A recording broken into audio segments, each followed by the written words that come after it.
Hi, I'm Cynthia Nichols, the Regional Public Engagement Specialist for the U.S. Embassy in Kyiv. Thanks for joining us today on Views from Ukraine, where we're going to be discussing the impact that this war has had in Ukraine and the world. After 45 minutes, our panelists will go to private breakout rooms to answer questions from the media in attendance. As a reminder, the panel is recorded and streamed on the Embassy Kyiv social media, but the breakout rooms are not. All conversations are on the record. If you are in our main Zoom session, please remember to mute your microphones and turn off your cameras. If you lose internet during this program, please wait a moment as our guests might need to rejoin. Just like all of our Views from Ukraine programs, the statements of the speakers do not necessarily reflect the position of the US government. This program is designed to give Ukrainians an opportunity to speak for themselves on important topics. It's been a year since Russia's full-scale invasion. The unprovoked war in Ukraine has caused immense damage and affected everyone in Ukraine. But Ukraine's fight is part of something much bigger. The American people know that if we stand by in the face of such blatant attacks on liberty and democracy and the core principles of sovereignty and territorial integrity, the world would surely face worse consequences. We have some distinguished guests with us to discuss just that today. First, Oreja Letsevich, who is the Ukraine Forum and Research Fellow in Russia and Eurasia program at Chatham House. Alessandra Matvichuk, a human rights defender who works on issues in Ukraine and heads the human rights organization Center for Civil Liberties, which was awarded the Nobel Peace Prize in 2022. And Dmytro Tuzhansky, the director of the Institute for Central European Strategy and Global Sec Fellow. Thank you for being here today. Alessandra has to leave early, so we'll start with her. Alessandra, could you talk to us about how Russia's war has affected your country and its people? We have been documenting war crimes for 9 years already, Ukraine in 2014, and extended to the large-scale invasion in 2022. But last year, after large-scale invasion, the number of war crimes. It looks like we lost Alessandra's connection. So let's shift for a moment until she rejoins us. Dmytro, since you're on the screen, our big question today is about the impact of Russia's war in Ukraine and its effects. What do you think are some of the biggest global implications of the war? I think that right now we are exactly inside history. This history is making, life. We are also following and observing evidences and genocide also live. For example, right now, this broadcasting from the Moscow, we could see the real evidences of genocide committed by Russia and presented like, goodwill or saving people, like an Uncle George who saved children from Mariupol. But this is exactly according to international law, a genocide crime.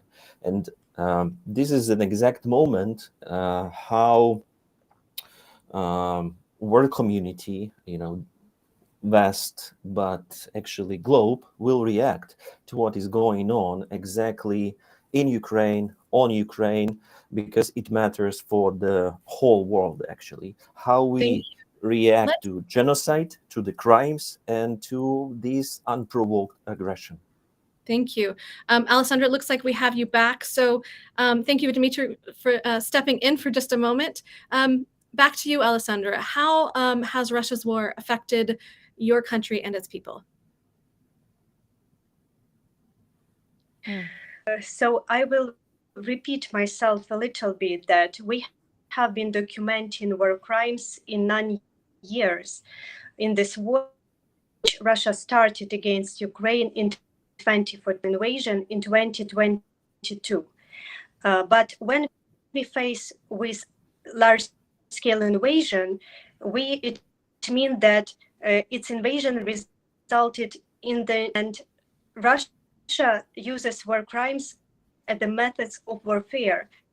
Russia attempts to break people resistance and occupy Ukraine by inflicting this pain. You have talked about documenting these crimes and atrocities. At the most recent Munich Security Conference, Vice President Harris said, "We have examined the evidence. We know the legal standards, and there's no doubt that these are crimes against humanity." Can you please share what your organization has found as you have talked to survivors and witnesses across your country? We highly appreciated that this on the Munich Security Conference because our organization and other partners document crimes against humanity and war crimes database more than 31,000 episodes of war crimes, and it's different war crimes. Russian troops deliberately shelling on residential buildings, attack evacuation corridors, manage filtration camp system, organize forcible deportations, commit murders, tortures, rapes, and other kinds of. It seems Russia's war and its forces has inflicted unimaginable pain on Ukrainians over the past year. When you heard Vice President Harris's announcement, well, it looks like we've lost her again, so I will switch to, we have you back. Okay, great. The internet in Ukraine is not always stable, friends. What was your reaction to the announcement that you heard from Vice President Harris? How do you think this is going to impact your work? This was a very powerful political statement, but we need to prove the statement in a legal sense for an international criminal court and for national courts to have the statement to be proved in competitive legal process and to have perpetrators as well as senior political leadership and high military command of Russian Federation accountable for this. What I've heard you talk in other forums about documenting in order to hold these people accountable for these atrocities and war crimes. How are you documenting them, and what is being done to set up this kind of accountability? We united our efforts with more than dozens regional organizations into one tribunal for Putin initiative. We daters who cover the whole country, including occupied territories. And we have an ambitious goal to document each criminal episode which was committed in Ukraine. We gathered testimonies of victims and witnesses. We sent mobile groups to work in the occupied territories. We analyze open data. We are able to send local documentators. Looks like the internet is having some issues again. Oresia, what do you think are the biggest global implications of the war? Well, thanks for having me back. It's indeed has been a year full of unthinkable. I think it has really shook the world, and especially European continent and the free world, the free North in many senses. And I think what Alexandra was just mentioning, the type of war that Putin is waging against Ukraine, the type of war we have not seen since the Second World War, with very brutal, full-scale destruction of Ukrainian cities, kind of scorched earth tactics that some people have seen Russians doing in Syria. And I remember last year at the Munich Security Conference when a Syrian told me, they will be destroying your country like they were destroying mine. I could not believe it myself.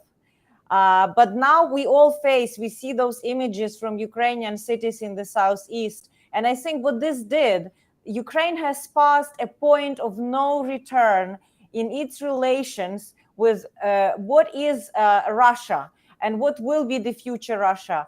That point of no return means Ukraine will be ultimately integrated with the transatlantic security and economic area in order to safeguard its prosperity in future. And maybe Alexandra wants to add, well, she's back on this accountability mechanism, and then we can continue.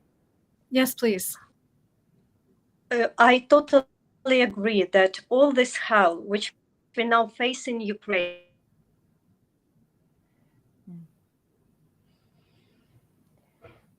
punished for everything what they did in Chechnya, in Moldova, in Georgia, in Mali, in Syria, in Libya, in other countries of the world, become a part of Russian culture. Russians start to believe they can do whatever they want. That's why we must break the circle of impunity.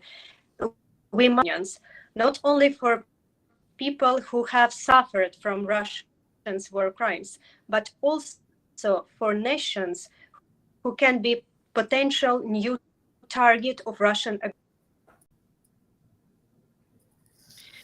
We've seen a lot of patterns of Russia's behavior, and it's truly unfortunate what is happening in Ukraine. What do you see as the future for Ukraine, Alessandra? If I can describe it briefly, I see such kind of future for Ukraine, where the work of my organization, Center for Civil Liberties, in our current format, there will be no need. We all hope for a world where there's no need for your organization as well. Any final thoughts? I know you have to head out to another important event. Alessandra, do you have any final thoughts for us before you go? Yes, I think that in order to achieve justice for Ukraine, we need to change justice, and not only Ukrainians but other nations will benefit of it. First, we have. Oh, disconnected. And it's unfortunate how the internet is acting today. Such an important topic, and I wish we had a better signal for you. But that is also the reality of what's happening in Ukraine. Dimitro, since I've got you on the screen, let's talk about about your area of expertise, Ukrainian relations with Central Europe. How has that changed since? Well, hold on. We have Alessandra. Alessandra, final thoughts for you. I'm really sorry. I tried to be brief to catch this international. We haven't waited. Justice must be independent of the magnitude of Putin's regime power. We must establish special tribunal now and accountable. And this is a new paradigm, which different from Nuremberg trials, because in Nuremberg trials, Nazi war criminals were tried in new century, and we must go further. Thank you. Thank you for giving us your time today. I know you're extremely busy, and thank you for the work that you're doing for your country and to help so many people. We appreciate you being with us today. All right, let's shift a little bit and talk to Oreja and Dimitro. Thank you for being so flexible as we've had internet issues today. I appreciate that for both of you. We've already chatted a little bit about the biggest global implications of the war, but let's finish our thoughts. Oreja, what were your thoughts? What did you have any additional thoughts that you wanted to jump to before since we've been switching around so much? Yes, I just would like to add that there has been a very important consequence of this first anniversary of Russian invasion, and that is a strategical loss of Russia on the global stage. They have clearly Putin overstretched his capacity, overestimating what his military is able to achieve, underestimating what Ukrainian nation and Ukrainian armed forces, how effectively they're able to repel, and also underestimating Western unity. And not just Western, but you have a coalition of around 50 countries who are now supporting armament supplies to Ukraine to repel Russian aggression. And that is also means that for somebody who is an autocrat, this starts the process of the end of Putin. His regime is now at risk from instability from within,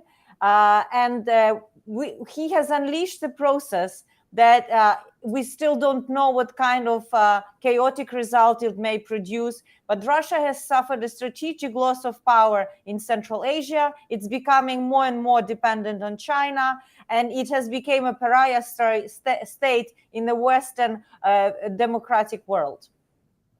Thank you. You mentioned the Western unity and how you mentioned several areas of the world that have been impacted directly. Dmitry, I believe your expertise is in Central Europe. How has this affected Ukraine's relationship with countries in Central Europe? Are we seeing the same unification there?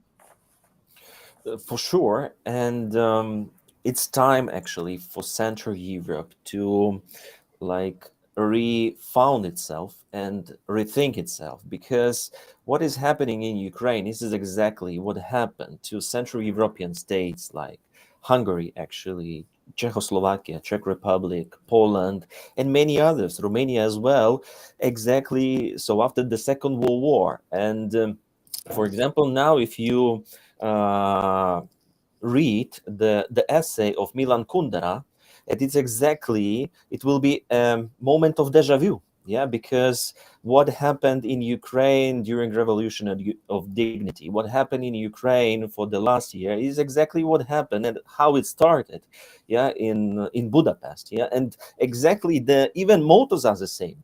For example, in right now it sounds strange, but in that period of time, Hungarians used the motto "Disu Cseko Húsuknak." It means glory to the heroes. It's exactly the literal translation of it. Yeah, these titles in the building, the facade, Russian go home. It's the same. You know, this is kind of a deja vu. And what actually Soviet Union and Russians did, and it's interesting because even in that period of time, it was mentioned Russians, not the Soviet soldiers, but Russians go home.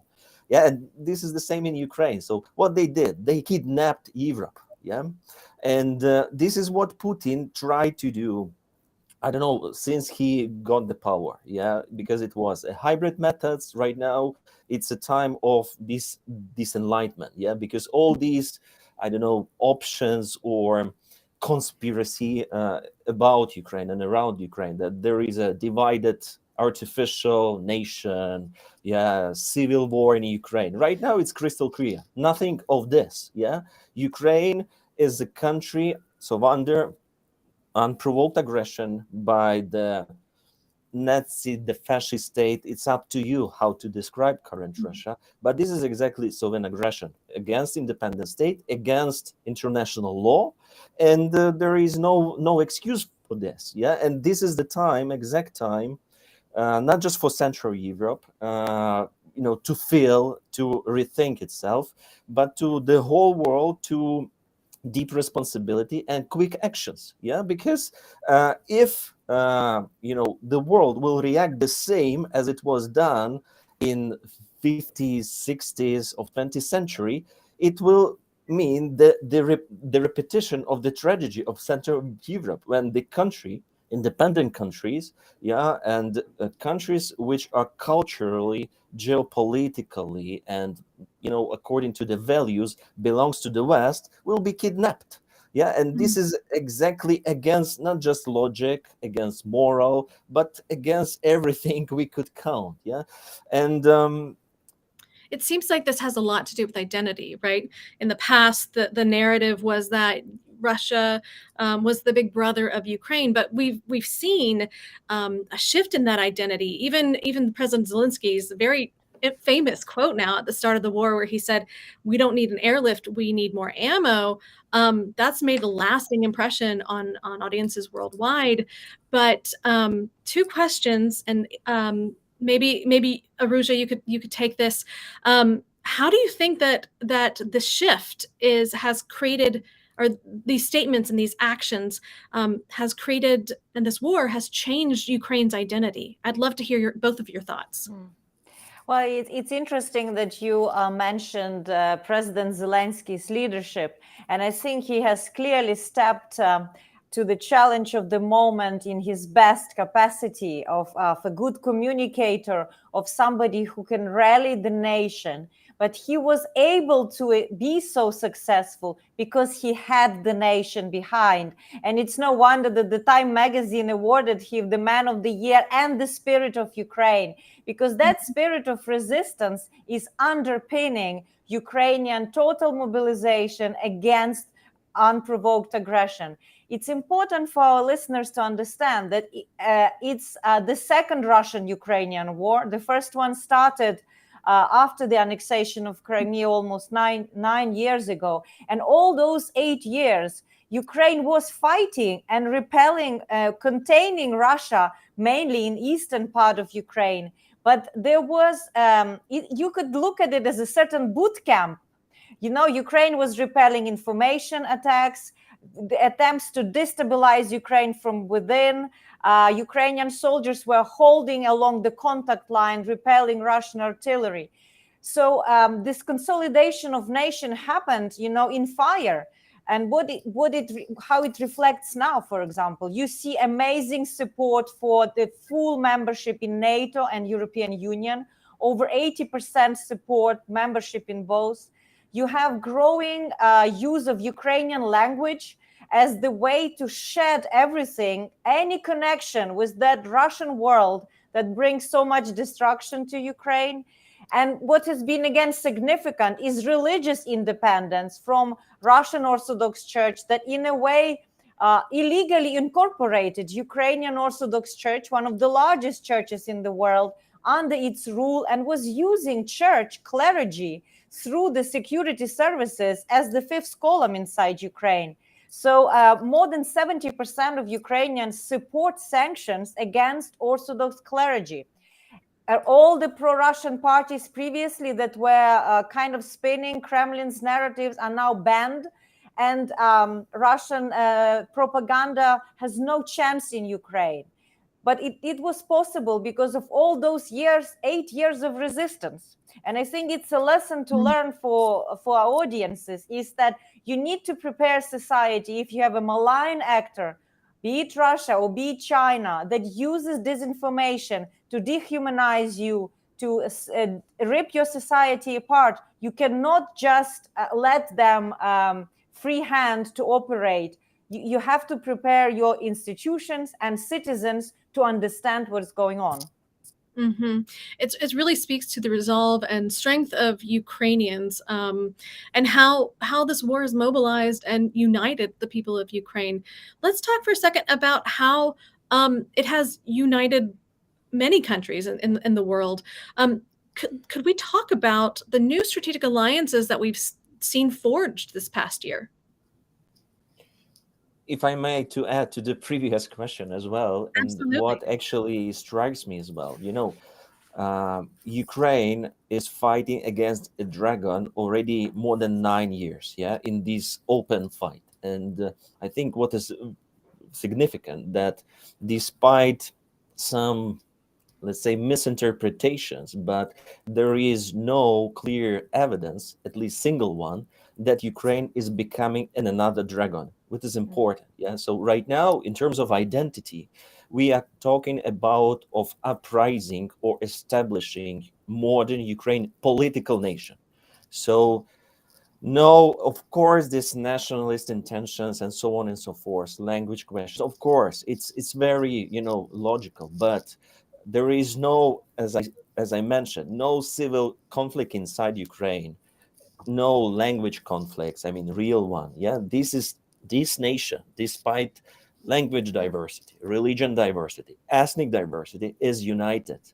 And actually, Russia probably relied on this, that these diversities will be our weakness, not the straightness. But it's different right now. And I think it's very, very important for the Western community, the European community, for our exact Western neighbors, actually Central Europe, to look at Ukraine exactly in this moment, because it will be very, let's say, quick lesson what Ukraine is really is. Because before that, it was very Soviet and Russian optics, and this is very and like totally misleading option. So it's very important time for all of us, yeah, not to, let's say, create something like some romantic Ukraine. No, we still have a lot of problems. Yeah, it's not just corruption, as always, like repeating, but it's important to look at Ukraine with really these open, fresh eyes, and this is the best moment. Absolutely. And being self-reflective on how you can improve within yourself is always important. So let's talk about the new partnerships and alliances that we've seen. Arusha, could you speak to us about that? So I'd like to say, first of all, that this first year of war has demonstrated that there is a very strong US leadership. And let's acknowledge that it was President Biden who stepped up to the plate, and he marshaled support within the transatlantic community, within NATO, within the alliance, and with a strong backbone of security contribution of the United States, both to strengthen the eastern flank of NATO, to ensure that this war doesn't spill over and protects the rest of the European continent from horrible destruction, but also from supplying armaments to Ukraine, training Ukrainian soldiers, and actually working towards slowly and in very calibrated way, and we can discuss whether it's the right way or not the right way. But US Congress has provided almost 50 billion of assistance in military and military type of materials to Ukraine. So that has strengthened the NATO alliance. That has built also a wider coalition, something that I've mentioned, over 50 countries that are meeting regularly. I think they've had 9 meetings in the Ramstein format, which is led by US Secretary of Defense Austin, where they are coordinating assistance to Ukraine. It has also reinvigorated NATO in a way of Sweden and Finland wanting to join. And this is kind of a watershed moment, because countries like Finland, neutral country that always was trying to remain on friendly terms with Russia, nobody thought that in our lifetimes Finland would want to become a NATO member. But because Russia is encroaching not just on Ukraine's sovereignty, but on sovereignty on other countries, with that ultimatum in December of 2021, that was triggered actually the position of Finland and Sweden to join the alliance. And overall, I think there's a much stronger cooperation of democracies around security, and also in the South Pacific around the kind of tension of points of tension around Taiwan and what China may be plotting. Because let's remember, China is watching carefully how this war evolves and how resolute the West is to counter Russia, and what kind of price the West itself is prepared to pay for those very values and rule-based order that the West is trying to defend. So we see also an axis of cooperation between Australia, India, UK, and United States around South Pacific. Japan is also investing more in defense and security. So this really brought into the forefront the need to invest in security in order to safeguard peace, something that we have been for too long complacent, hoping that this peace dividend after the collapse of the Cold War would last for a long time. That's, I would say, are the main changes. Thank you. Dmytro, thoughts? One more point I want to add, that it right now it is the moment. Of course, it's about geopolitics. Of course it's about big players, yeah, in this game, but not just, because there is a, let's say, a value basement of all these, which actually so overlap the interest of US, Ukraine, and actually draw this line, one new line between Europe and Eurasia. And this line is based on democracy. Yeah, this is the decision of the people. So US is helping Ukraine not because, all this geopolitical game or something like this, the volunteer wheel or somebody. Yeah, it's to support international order based on the decision of the people according to the democracy values. Yeah, and this is exactly one more moment for Central Europe to reestablish itself, because all these fears about the backsliding of democracy, which is actually, with some evidences, but how actually Poland, yes, rethink itself, how Czech Republic rethink itself, yeah, and Bulgaria, even Hungary. It is exactly a moment to heal, to treat Hungary regime, to make it to decide that this hybrid version of something is not workable. Yeah, no future. Okay, maybe it's a future for exact politicians, but for the country, it's not. Yeah, so it's a question to decide. And one more important moment. So I think this is very clear. So in Ukraine, we are fighting in Ukraine for democracy, and this is a very big responsibility, because there is a very strong interlink between Western support and Ukraine commitment to democracy. If Ukrainians will feel that something is wrong with this, it will be a very, let's say, danger moment for searching or for commitment for other, models. Yeah, okay, if democracy doesn't work and West doesn't want to support us in our fight for democracy, let's use another model. So I think right now, especially if this conflict will last, but it will last unfortunately for some time, it will be one of the very, let's say, the moment we should pay attention to. Yeah, this is strong interlink between Western support and Ukraine's commitment to democracy. Cynthia, if I just jump in to point one more thing that is very important if we're talking from European perspective, and that is the change in Germany. This change, from believing that you can, change Russia from within by trade, and that, keeping all the doors open for the dialogue will eventually, make it less dangerous, has completely collapsed and went bankrupt, and this term that they use, Zeitenwende, which is the turning point in German foreign policy. And that basically means that they have to accept that sometimes for peace, you need military means. This is, the post Second World War Germany that was struggling with its Nazi legacy has a very difficult time to accept from its top leadership, to the shock of millions of its citizens. But this is happening.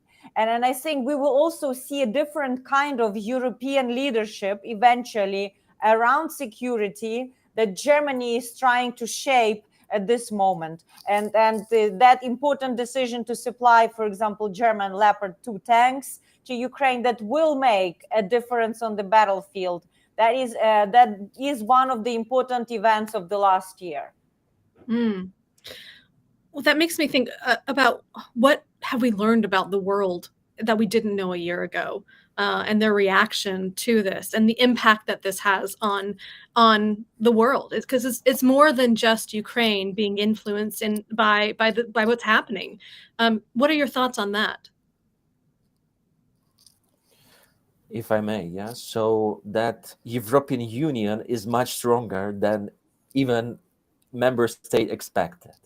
The same that Western unity is not something like virtual or some, you know, wish thinking by politicians. Though this is exact mechanism. And for example, yesterday's meeting, if I'm not mistaken, was yesterday between Dmytro Kuleba, Jens Stoltenberg, and Mr. Borrell. This is exactly what we experience right now. So, and what like the third moment, that this unity, it's not the value of itself, it's an exact model of actions, and these actions right now should be quick and like adequate to what Russia is doing. Yeah, so it's, we have no time to wait.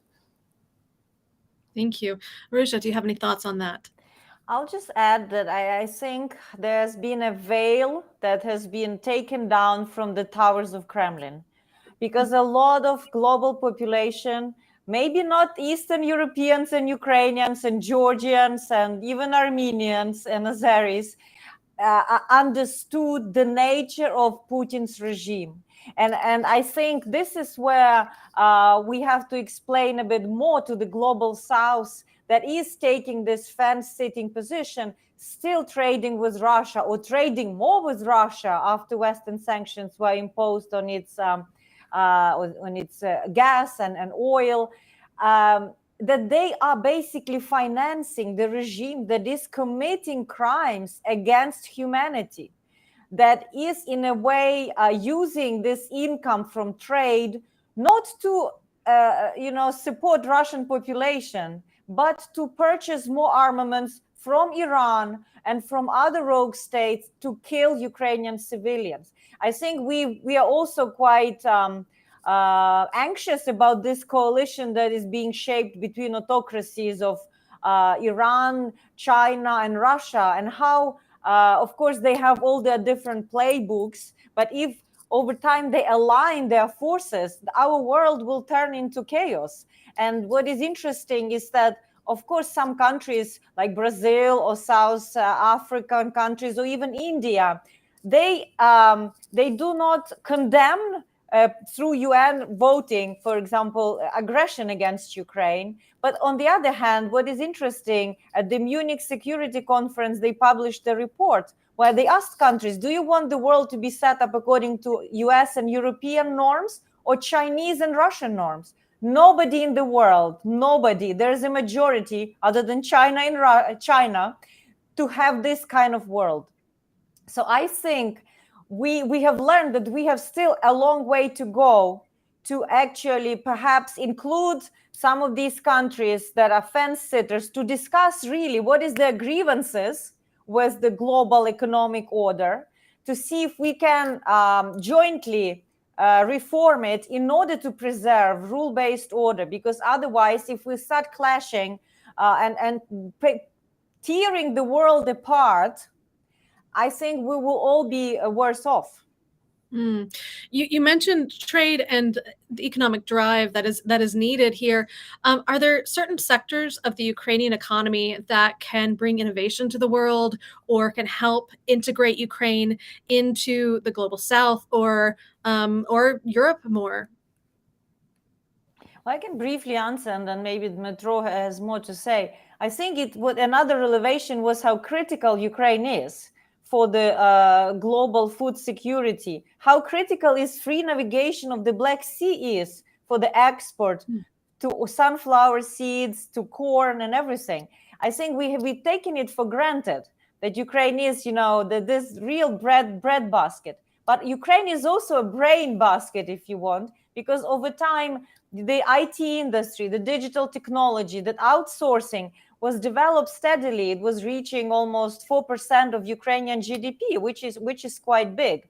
So I think Ukraine can bring quite a lot of innovation, for example, in digital governance, where Ukraine made quite astonishing progress in digitalizing procurement to, for example, tackle corruption, or setting up an app which turned out crucial in the time of invasion, where you can have all your documents, your driving license, your passport in your cell phone. Imagine in times of crisis or emergency, this is very useful. Right now, Ukrainians are also doing crowdsourced intelligence, where you can report on the suspicious movements of armed vehicles or people. And this kind of, they've created a special chatbot, for example, where people can do it and help Ukrainian defense and security.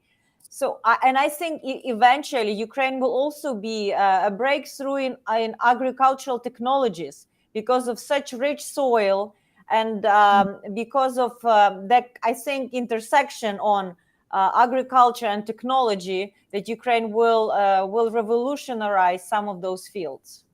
Very interesting. Yes, Dia is a really interesting app that is really revolutionizing how Ukraine approaches its data resources.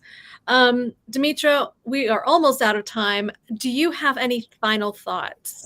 Yeah, just a few thoughts to this. Take a look. Just, if I'm not mistaken, 10 days or 2 weeks after Russian invasion started, Ukraine joined to the joint European electricity network and start, supporting European unity with actually of electricity until Russian massive attacks on the energy infrastructure started in October. So we proved that during even very tough days, we could be reliable partner. Yeah. Second moment, so it's not just about grain and so on and so forth. It's about technologies, as Oresa mentioned, and just recent invention. Ukrainians invented gloves for military, people who wanna operate with the drones. And right now, it's one of the demanded startup in the Google. Yeah, everybody start Googling. Okay, what is this? Yeah, and we could name startups from from the list, top lists. And in this regard, for my personal experience, when invasion started, I was abroad, yeah, and I was in a deep depression. I was lost, and I thought, what can I do? Yeah, and I had amount of money in my bank account, and it was the second day of invasion.